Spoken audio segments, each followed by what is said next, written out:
इस तरह से ये डाल करके इसे अच्छी तरह से हम घोल देंगे। नमस्कार दोस्तों, बाबा विश्वनाथ के नगर वाराणसी से आप सभी का ग्रैंडपा गार्डन में हार्दिक स्वागत। दोस्तों देखिए, इस वीडियो में करेले का बेल, फूल और फल। देखिए करेले के बेल में क्या प्रॉब्लम आती है, आपके करेला के बेल की ग्रोथ रुक जाती है। करेला का पौधा बढ़ता नहीं है, ग्रोथ नहीं करता है। जब ग्रोथ नहीं करेगा पौधा बहुत कमज़ोर होगा, फूल नहीं बनेगा। यदि कोई फूल बनेगा तो फूल झड़ के गिर जाता है। फूल छोटे छोटे फल में कन्वर्ट होकर के, फल पीला होकर के सूख के गिर जाता है, बड़े फल में कन्वर्ट नहीं होता है, उत्पादन बहुत कम मिलता है। इसके समाधान के लिए आपको बताएंगे, 1 चम्मच यह चीज़, 1 चम्मच इस चीज़ का इस्तेमाल करिए। आपके करेला के पौधे की ग्रोथ बहुत तेज होगी, पौधा हेल्दी होगा, ज़्यादा फूल बनेंगे, आपको ज़्यादा फल मिलेगा, करेला मिलेगा। कोई करेला का छोटा फल सूख के नहीं गिरेगा। इस चीज़ को कैसे इस्तेमाल करना है, कितने दिन पे इस्तेमाल करना है, यह चीज़ आपको कहाँ मिलेगा, यह चीज़ कौन सा है, आपको इस वीडियो में सारी जानकारी मिलने वाली है। करेला की बेल, ये आप देख सकते हैं मेरा करेला के पौधे की बेल है। और ये देखिए ये पौधा कितना हेल्दी है, आप इसकी पत्ती और इसकी टहनी से देख सकते हैं मेरा करेला का पौधा कितना हेल्दी है। लेकिन हेल्दी होने के बाद भी आप देखिए ये जो फल लग रहा है, फल की साइज़ है इस पौधे में बहुत छोटी है। इसका क्या कारण है, वही चीज़ है जो आपको दिखाए उसको डालना होगा। लगाए हैं करेला का दूसरी बेल है, आप देख सकते हैं इसकी पत्तियां भी और इसकी बेल कितनी हरी भरी हैं। यहाँ पे देखिए मैं हमारे करेला की बेल में ये अच्छे अच्छे फल बन रहे हैं। आपको और भी दिखा दें, ये देखिए यहाँ फल बन रहा है, आप यहाँ देख सकते हैं फल। इस तरह से मेरे करेला की बेल में तमाम फल बन रहे हैं, फूल और छोटे फल बड़े फल में कन्वर्ट हो रहे हैं। कोई भी मेरा छोटा फल सूख के गिरता नहीं है। एक चीज़ की जानकारी आपको अभी मिलेगी, उससे पहले आपसे एक निवेदन, यदि आप मेरे चैनल ग्रैंडपा गार्डन में नए हैं और अब तक आपने मेरे चैनल को सब्सक्राइब नहीं किया है तो कृपा करके चैनल को सब्सक्राइब करिए, वीडियो को अंत तक देखिए, वीडियो लगे तो लाइक करिए और दूसरों को शेयर करिए। पहले कुछ करेला के पौधे के बारे में जानिए। करेले का पौधा खासतौर से 2 सीजन में लगाते हैं, एक फरवरी में और दूसरा जून जुलाई में। फरवरी में लगाते हैं गर्मी के सीजन के लिए और जून जुलाई में लगाते हैं रेनी सीजन के लिए। अब आप अपना दिमाग यह क्लियर कर लीजिए कि जो बरसात के सीजन में हम करेला लगाते हैं वह कम देखभाल में भी आपको अच्छा फल देता है। गर्मी के सीजन में यदि आप करेला लगाएंगे तो इसका प्रॉपर तरीके से देखभाल करना है। अब देखभाल में आपको क्या करना है, गर्मी के लिए सबसे बड़ा केयर टिप्स है, आपका पौधा गमले में लगा हो या ज़मीन में लगा हो, नमी सूखना नहीं चाहिए। जैसे नमी सूखती है तुरंत पानी डालिए, ओवर वाटरिंग मत करिए, ज़्यादा पानी मत डालिए। ज़्यादा पानी से करेला के बेल की जड़ें खराब हो जाती हैं। तरीके से आपको नमी मेंटेन करना है। दूसरी बात जानिए, करेला का बेल, इसको सहारा की ज़रूरत होती है। यहाँ देखिए ये मेरा अमरूद का पेड़ है, ये देखिए अमरूद में कितने अच्छे फल बन रहे हैं, आप अमरूद के फल भी देख सकते हैं। अब यहाँ देखिए, आप जहाँ भी देखेंगे देखिए छोटे छोटे करेला बनना चालू है। इनको देना होता है सहारा। इस तरह से किसी पेड़ के सहारे ऊपर चढ़ाइए। अगर पेड़ के ऊपर चढ़ाने का आपको जुगाड़ नहीं है, दूसरा रास्ता देखिए, ये सामने आपके दिखाई दे रहा है, ये देखिए मेरा करेला का फल और मचान। आपको इस तरह से बेल को मचान के ऊपर चढ़ाना है। लेकिन आपको एक चीज़ क्लियर होना चाहिए, गर्मी के दिन में मचान को ज़्यादा ऊंचाई पे नहीं बनाना है, ज़मीन से थोड़ा ऊपर ही मचान बनाइए। अब देखिए मेरा, देखिए ये कद्दू कोहड़ा का फल, ये देखिए करेला का फल, एक ही मचान पे आप यहीं पे देख सकते हैं। ये आपको नेनुआ का फल दिखाई देगा और इसी मचान पे करेला का भी पौधा हमने लगाया है। एक मेरा करेला का बेल देखिए कितना हेल्दी है और छोटे छोटे फूल बनना चालू हैं, गमले में लगाए हैं। गमले का साइज देखिए, ये 12 इंच का गमला है। ये देखिए पौधे भी अच्छी तरह हेल्दी हैं, आप ऊपर से नीचे तक देखिए। इसके लिए भी हमने लकड़ी के सहारे कितनी अच्छी तरह से पौधे को चढ़ा दिया है। इतना केयर करने के बाद एक चीज़ जो आपको दिखाए शुरुआत में, आपको उस चीज़ को इस्तेमाल करना होगा। लेकिन उससे पहले जो हम आपको दिखाए वह है ग्रोथ बूस्टर, ग्रोथ को बढ़ाने वाला। तो ग्रोथ को बढ़ाने का बूस्टर डालने से पहले आपको अपने करेला की जड़ में न्यूट्रिएंट्स डालना होगा। पहले हम 2 स्टेप में, पहले स्टेप में कुछ खाद डालेंगे सारे ऑर्गेनिक, और जो ग्रोथ बूस्टर आपको दिखाए वह भी ऑर्गेनिक है, सारा ऑर्गेनिक। एक ये फर्टिलाइज़र आप देख सकते हैं, इस खाद को हमने घर में तैयार किया है। और पत्तियों की खाद, केवल नीम की पत्तियां इस्तेमाल की गई हैं। यह खाद बहुत ही पावरफुल होती है। और ये देखिए हम कितनी मात्रा में इस्तेमाल करेंगे।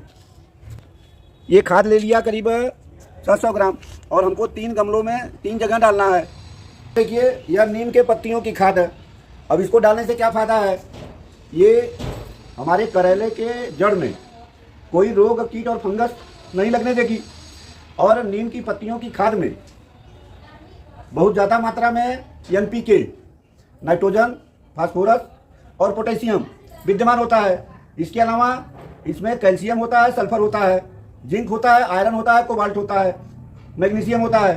तो ये पत्तियों की खाद हमारे करेला के पौधे के लिए संपूर्ण पोषण का काम करेगा। इस फर्टिलाइज़र को इस्तेमाल करने से पहले ये गमले में देखिए अगर कुछ खरपात है तो ये खरपतवार को हम ये इस तरह से साफ कर लेते हैं। तो लेकर के इस तरह से देखिए जड़ ना कटने पाए, हल्की सी मिट्टी की गुड़ाई करते हैं हाथ से। ये देखिए मिट्टी को बुरबुरा कर लेंगे। एक गमले में 1 मुट्ठी खाद, ये 1 मुट्ठी खाद है, हम इस तरह से अपने गमले की मिट्टी में इस तरह से डाल देते हैं। एक गमले में 200 ग्राम खाद। इस खाद को फिर किसी टूल्स की मदद से इस तरह से मिट्टी में मिक्स कर दीजिए।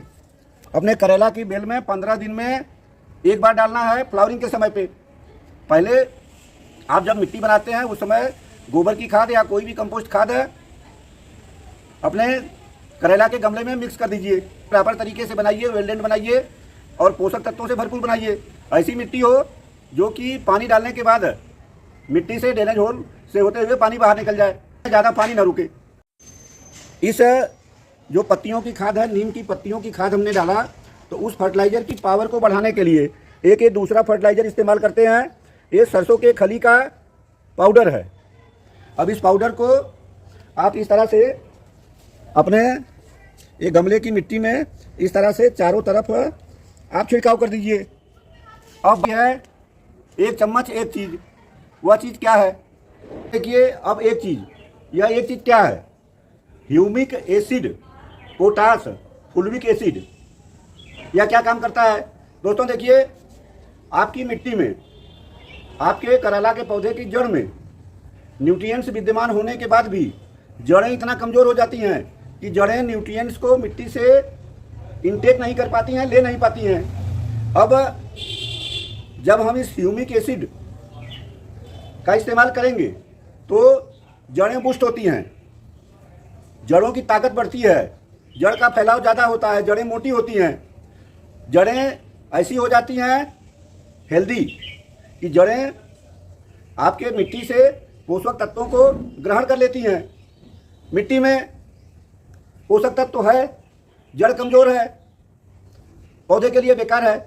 जब जड़ खाद के न्यूट्रिएंट्स की सप्लाई ऊपर तक नहीं करेगा, आपका पौधा का ग्रोथ एकदम से रुक जाएगा। ग्रोथ रुकने की यही कारण होता है। अब ग्रोथ बढ़ाने के लिए हम इस चीज़ का इस्तेमाल करते हैं। इसमें पोटास की भी मात्रा होती है। पोटास से ज़्यादा फूल बनते हैं, ज़्यादा फल आते हैं, फल की सेटिंग सही होती है, पत्तियां हरी भरी होती हैं, कोई पत्ती पीली नहीं पड़ती है। और आपको एक सावधानी यह भी रखना है कि यदि कोई पत्ती आपको आपके पौधे में, करेला के पौधे में पीली दिखाई दे तो पत्ती को तोड़ के फेंक दीजिए। अब देखिए इस ह्यूमिक एसिड का कैसे इस्तेमाल करते हैं। और सबसे बड़ी बात, ह्यूमिक एसिड का पैकेट है, हम आपको नाम नहीं बता रहे हैं। आप किसी भी कंपनी का ह्यूमिक एसिड जिसमें पोटेशियम की मात्रा हो आप ले सकते हैं, बहुत महंगा नहीं होता है। ये मेरा 30 ग्राम का पैकेट है, 25-30 रुपये में मिल जाता है, लेकिन पौधे के लिए बहुत ज़्यादा फायदेमंद है। आप बेल वर्गीय किसी भी सब्जी में इसका इस्तेमाल कर सकते हैं। अब देखिए इसको कैसे इस्तेमाल करना है। अभी देखिए चम्मच की मात्रा लिया है इसी पैकेट से। इसको इस तरह से, पानी हमने लिया है 10 लीटर, इस तरह से ये डाल करके इसे अच्छी तरह से हम घोल देंगे। कैसे इस्तेमाल करना है और हर पौधे में कितनी मात्रा डालना है आप इसको जानिए। ये ह्यूमिक एसिड बहुत ही अच्छा काम करता है, जड़ों को बूस्ट करता है, आपके फूल फल की संख्या को बढ़ाता है, आपके पौधे में हरियाली आती है, आपकी ज़मीन जो है उपजाऊ बनती है। तो इस तरह से देखिए, ये 12 इंच के गमले में 1 लीटर की मात्रा, ये इस तरह से इतना डालिए कि पौधे की जड़ तक गीली हो जाए। तैयार किया है। तो हमारे पास करेला के कई पौधे हैं और मैं अपने हर पौधों में इस्तेमाल करूंगा। ये देखिए, 1 लीटर की मात्रा हमें डालना है। यदि आप 1 चम्मच ह्यूमिक एसिड का इस्तेमाल करेंगे और बताए गए सारे टिप्स को फॉलो करेंगे तो मेरे करेला की तरह ये देखिए अच्छे अच्छे फल आपको मिलेंगे।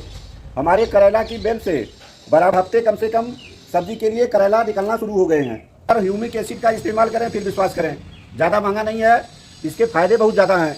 अगर आपको ह्यूमिक एसिड ना मिले तो आप उसके बदले में केले का छिलका या आलू का लिक्विड फर्टिलाइज़र इस्तेमाल करेंगे। ह्यूमिक एसिड के बराबर काम नहीं करेगा, लेकिन फिर भी काफ़ी हद तक आपका पौधा अच्छा रहेगा। ऐसा करेंगे, आपका करेला का पौधा फूल फल से भर जाएगा, सारे फूल फल में कन्वर्ट होंगे, फूल और फल सूख के नहीं गिरेंगे। ये वीडियो अच्छा लगा हो, मेरे चैनल ग्रैंडपा गार्डन को सब्सक्राइब करिए, लाइक करिए, अन्यों को शेयर करिए। मेरा एक चैनल ग्रैंडपा प्लांट के नाम से है, नया है, वहाँ पर भी अच्छे वीडियो अपलोड करते हैं। आप चाहें तो उस चैनल को भी सब्सक्राइब कर सकते हैं। बहुत बहुत धन्यवाद। नमस्कार, जय हिंद।